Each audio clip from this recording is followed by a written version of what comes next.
Here are the stories we're covering this week in the Category 5.tv newsroom. Based on a new proposal, drone pilots in the EU now have to register for all drones over 9 ounces.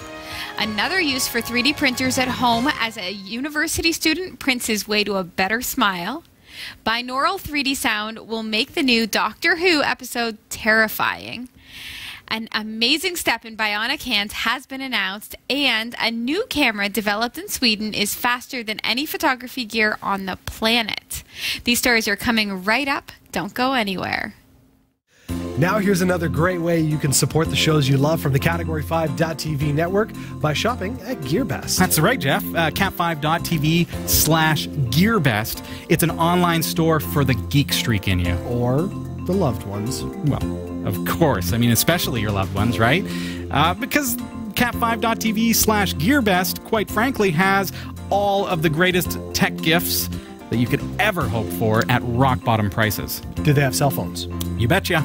Cat5.tv/GearBest has a wide assortment of unlocked Android cell phones and tablets. What about consumer electronics? Those make a great gift. Absolutely. From high-tech watches to action cameras, headphones, even virtual reality headsets. Cat5.tv/GearBest has you covered. They literally have it all, Jeff. Literally. Really? It's like a superstore right from the comfort of your own chair at your computer through the interweb. Yeah. There's no way they have it all. It's true. It's just a bunch of random electronics. Test me. What about clothes? Yep. Both men and women, fashionable apparel at rock-bottom super-duper prices. Kind of like this? Well, look at this coat. What do you think? It's a slimming mock leather jacket. I love it. It's available for less than $30 plus free shipping at cat5.tv/GearBest. All right. You kind of got me there. Wow. Any other questions for me, Jeff? Now that the winter has passed, flying season. Do they have any good deals on, say, drone copters? Oh my goodness! Well, check this out. Dude, they have everything. Check out over 500 various drones. And not only that, they're available marked down by about 30 to up to 63% off the regular price. Love it. What's the website again? Well, you're going to find GearBest on our partners pages for any of your favorite Category 5 TV shows like New Every Day, Category 5 Technology TV, The Pixel Shadow. But of course, if you want to shop absolutely right now and you want to go straight to the site, all you have to do is visit cat5.tv/GearBest. See, that's easy. cat5.tv/GearBest. That's right. Happy shopping. I'm Sasha Dermatis, and here are the top stories for the week of May 10th, 2017. The European Aviation Safety Agency is proposing rules on the use of small drones that would include requirements for operators of all but the smallest devices to register with authorities. The European Union's Civil Aviation Agency said Friday that its proposal would allow member countries the flexibility to define areas where drones are prohibited or where some requirements are relaxed. Operators of drones, except those lighter than 250 grams, would be obliged to register with the authorities. The proposal also sets out technical and operational requirements for the unmanned aircraft. EASA says it plans to submit a final plan to the EU's Executive Commission at the end of this year after receiving feedback on its proposal. Wow, so that would mean 250 grams. That's just small. That sounds small. Wow. If only we had a repository of many types of drones that we could see how much is 250 grams. Oh, look, and there's a scale. A random scale has appeared. appeared. It just happened to be there. Looky here. I'm curious because 250 grams does sound like a small drone. Like how heavy is Buzz? My Phantom 3. It's technically like 2 pounds. So 2 pounds? It's like 1,000. I don't know. I don't know metric slash imperial. 9 ounces. Yeah. 250 grams. 2 pounds. No. 9 ounces. It is good thing that we have Google in our world. Okay, so I'm going to start with a teeny drone. Okay. Okay, so I have set the tare mass. It shows 0 grams right now. Let's actually show it, yeah. Okay, so here we go. Go. Teeny drone is 13 grams. Okay, so teeny drones we do not have to license. They're safe. Thankfully. your nano drones Imagine are if okay. you had to. Wow. Imagine if. Oh my. That's okay. a lot of paperwork. What's next? Let's jump a step up. We've got a navigator. This is awesome. This is a hexacopter. Oh, it's a baby Let's see. hexacopter. Oh, look at how adorable that is. Oh. Do you want to see? Okay. Here, I'll get it for you. This, like the CX Star, has the case in the controller. So fancy. And it has the hex.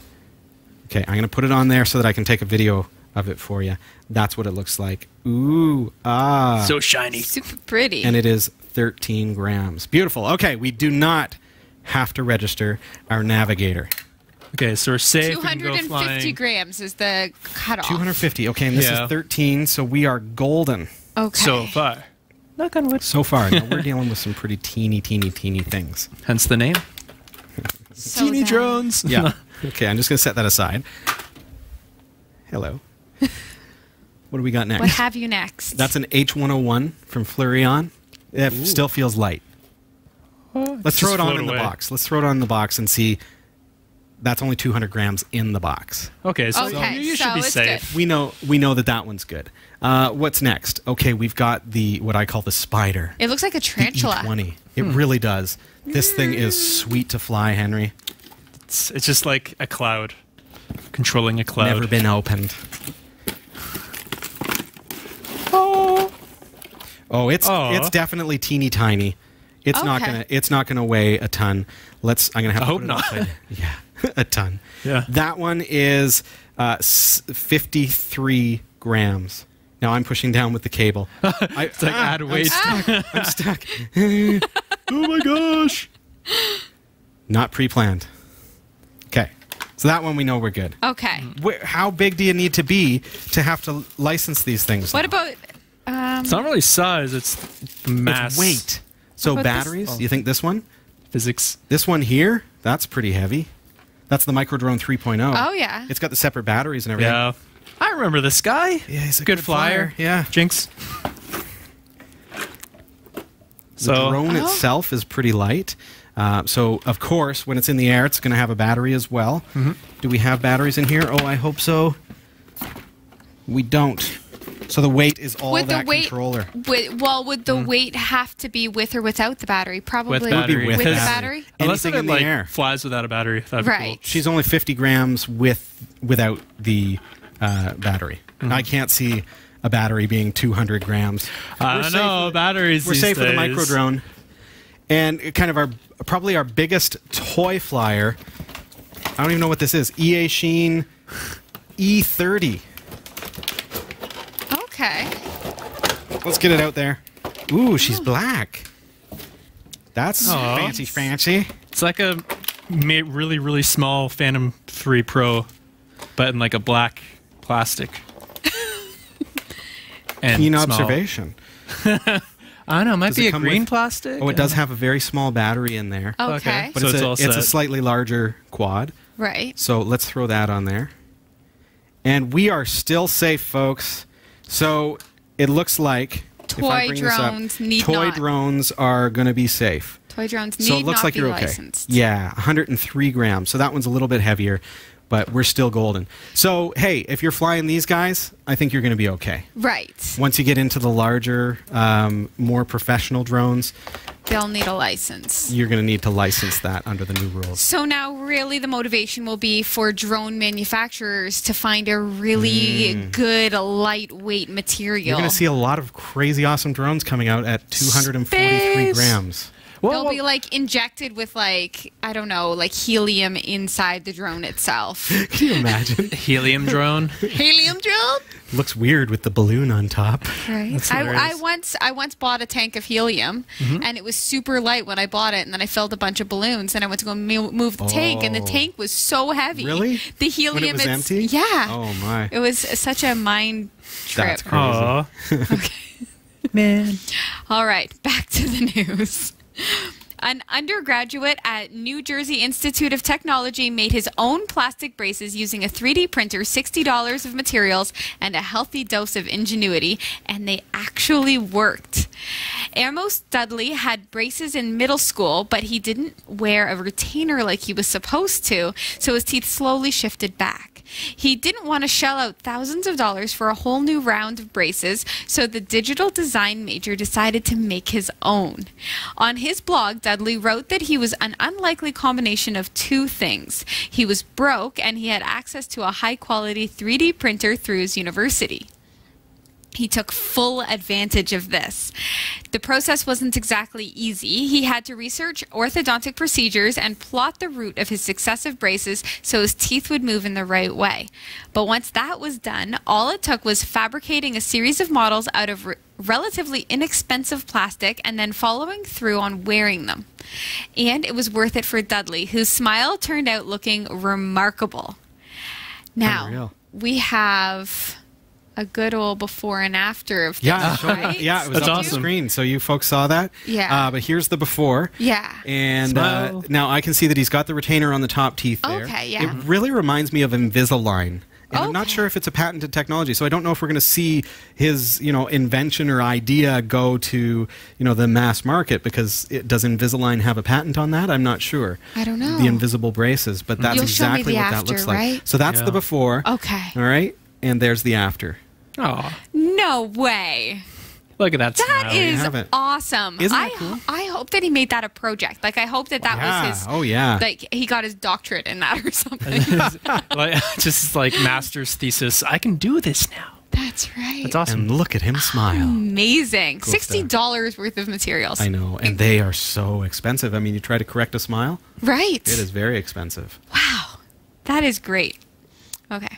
With this week's episode of Doctor Who, you're going to need headphones to take in the full spectacle. Knock Knock, Season 10's 4th episode, will be a brief slide into the horror genre, helped along by binaural 3D sound technology. As Radio Times reported, this week's episode of Doctor Who, Knock Knock, will feature the show's first ever 3D sound experience with the help of binaural recordings and the BBC iPlayer. Binaural recording is a method of audio recording using 2 microphones instead of 1, which gives the listener the sensation of actually being in the room with the characters. It's similar to the technology used in IMAX theaters and at-home 3D stereo systems. So the first knock on screen might sound like it's to your left, while the one right after might switch to sounding like it's behind you. It's a technique guaranteed to send shivers up your spine when used in the horror genre, and that's exactly what the 4th episode seems to be aiming for. The binaural edition won't air on television, but it seems likely that it will be available for purchase on iTunes at a later date. That is awesome. You know what I love about this is binaural audio does not require surround sound. It does not require speakers all around you. It simply requires that you have a nice pair of headphones. Right, now That's you awesome. have made binaural recordings. Yeah, I do binaural nature sounds. Yes. And in fact, if you go to our website, category5.tv, you can look at episode number 1 of the show, where I demonstrate how to, in fact, build your own binaural recording rig. That's so cool. It comes complete with audio samples. So put on your headphones, go to our website, category5.tv, do a quick search for DIY 3D microphone. And you'll be able to hear that on your headphones. And it's neat because it's true. You actually, think about this for a second. And I talk about this on that episode. So not to be redundant, I know you're going to go watch it right after the show. But if I go like this, where am I clicking? Right. It's so wild to me that our ears, even though there are only 2 of them, we can hear like depth dimension. perception. That's so interesting. How does that work? It really changes your actual viewer experience. I mean, your listening experience, I suppose, in this case, because I know in my apartment we have a stereo system set up where You have to have speakers all around. Yeah, we have speakers all around us, and when we're watching something, when Dave's playing a video game. Where there's a bonfire, in Dark Souls, and he walks around it, you can really hear the crackling everywhere. Right. That is incredible. Here's the difference, though. That's surround sound. Yeah. Okay. Yeah. Binaural takes advantage of the fact that we only have 2 ears anyways. Right. We don't need 7 speakers around us. Right. we only have 2 ears. So they put 2 speakers, one on each ear, your headphones, and record it in such a way that it emulates the fact, do it. Go like this. Yeah. And you hear where that's coming from around you, and it's amazing. And so binaural audio takes advantage of that. That's so awesome. Genius. So that everybody can have the experience of having that, but here. On your headphones. Yeah. Yeah. Amazing. And You can have it on your smartphone. Well, you aren't going to wake up the whole house now when you're playing like Call of Duty and there's an There you go. explosion or something. You just put your headphones on. Right. You're all set. Do check out the show episode 1, Do it. and you'll learn all about binaural audio and get to hear it. A bionic hand that sees objects and instantly decides what kind of grip to adopt has been developed by scientists. A computer uses a camera to assess an object's shape and size and then to trigger the correct movement to pick it up. The technology was developed at Newcastle University and has been trialed by a small number of amputees. Dr. Kanush Nazapur, a senior lecturer in biomedical engineering at the university, says that the bionic hand can respond automatically. The device could spark a new generation of prosthetic limbs, giving the wearer the ability to grip objects without the use of their brain, researchers say. Dr. Nazapur said prosthetic limbs have changed very little in the past 100 years. Responsiveness has been one of the main barriers to artificial limbs. The hand reacts within milliseconds and performs 4 different grasps suitable for picking up a cup, holding a TV controller, and gripping objects with a thumb and 2 fingers or a pinched thumb and first finger. That's actually super incredible personally because my mom, she was born with only 1 arm, right? So she actually doesn't wear the prosthetic limb because it doesn't make any sense to her because it's not really super functional. Can't do a whole lot with it, eh? Right? And because she was born that way, she's not an amputee, so it's not like there's a lot of I guess this would work in the situation because she wouldn't need the nerve connections or any sort of weird. So it's almost as if the hand has its own mind and knows kind of what it can do. Yeah. So if you reach out, I can subconsciously reach out and pick up my mug. And, it just happens. And it just happens. So to have a hand that has the technology to be able to do that same thing without me having to think about it. Right, so you get close to it and then it does the appropriate thing. Yeah. Until it doesn't do the appropriate thing. Yeah. Pull the wings off moths and... I promise I didn't do that. I meant to wave. I meant to wave at you. Oh, boy. Okay, a new camera. Take a breath. And the news. And back to the news. A new camera developed in Sweden is faster than any photography gear on the planet. Researchers at Sweden's Lund University built a crazy fast camera that can capture a staggering 5 trillion frames per second. Or events as 5 trillion. Okay, or events as short as 0.2 trillionths of 1 second. At that speed, it is able to capture video of light in flight. Wow. I know. That is like mind-boggling to me. With the new high-speed film camera, the researchers plan to film rapid processes in chemistry, biology, and physics that are otherwise impossible to capture in photos or videos. The folks responsible for the development are currently shooting video and will be releasing several samples this fall. Neat. I can only imagine how cool it's going to be to see that in, just even nature films, right? How long would you have to wait for 1 second of time to pass? Too long. Like hours and hours just to see what normally happens in a flash. But that's interesting that they would use it for biology and processes that normally happen so quickly that you can't see them. Mm-hmm. So explosions, implosions. I love science. Very cool. Thanks for watching the Category5.tv newsroom. Don't forget to like and subscribe for all your tech news with a slight Linux bias. And for more free content, be sure to check out our website.